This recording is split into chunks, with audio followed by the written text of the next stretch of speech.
بسم اللہ الرحمن الرحیم۔ حضرت قتادہ رضی اللہ تعالی عنہ سے روایت ہے کہ حضرت انس بن مالک رضی اللہ تعالی عنہ نے بیان فرمایا کہ نبی کریم صلی اللہ علیہ وسلم احد پہاڑ پر چڑھے۔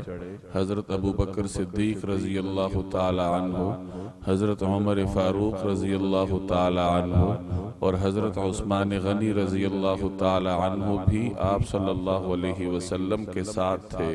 احد پہاڑ ہلنے لگا تو رسول اللہ صلی اللہ علیہ وسلم نے احد پہاڑ کو مخاطب کر کے ارشاد فرمایا کہ احد رک جاؤ، کیونکہ تمہارے اوپر ایک نبی، ایک صدیق اور 2 شہید ہیں۔ یہ صحیح بخاری کی روایت ہے۔ حیوانات اور جمادات میں بظاہر شعور نہیں ہوتا، لیکن نبی کریم صلی اللہ علیہ وسلم کا معجزہ تھا کہ آپ صلی اللہ علیہ وسلم کے فرمان کا اثر حیوانات اور جمادات بھی قبول کر لیا کرتے تھے۔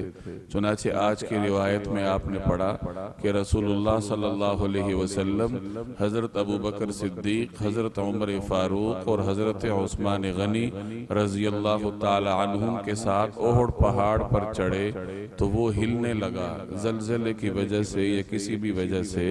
تو رسول اللہ صلی اللہ علیہ وسلم نے پہاڑ کو مخاطب کر کے ارشاد فرمایا کہ احد ساکت ہو جاؤ، رک جاؤ، کیونکہ تمہارے اوپر ایک پیغمبر ہیں۔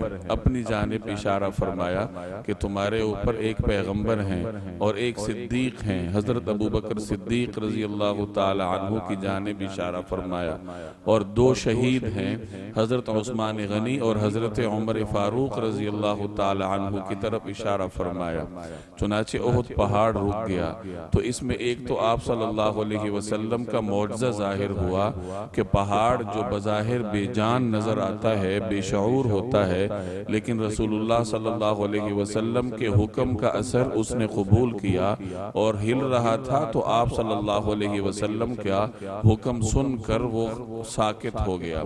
اور ضمنی طور پر دوسرا معجزہ بھی ظاہر ہوتا ہے کہ اس میں نبی کریم صلی اللہ علیہ وسلم نے یہ پیشن گوئی فرمائی کہ حضرت عمر فاروق اور حضرت عثمان غنی شہادت سے سرفراز ہوں گے۔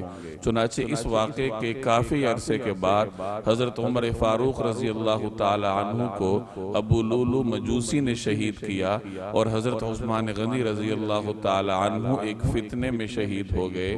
تو اس میں ضمنی طور پر ایک دوسرا معجزہ بھی ظاہر ہوا کہ جو بات آپ صلی اللہ علیہ وسلم نے ارشاد فرمائی وہ کافی عرصے کے بعد جا کر پھر پوری ہوئی۔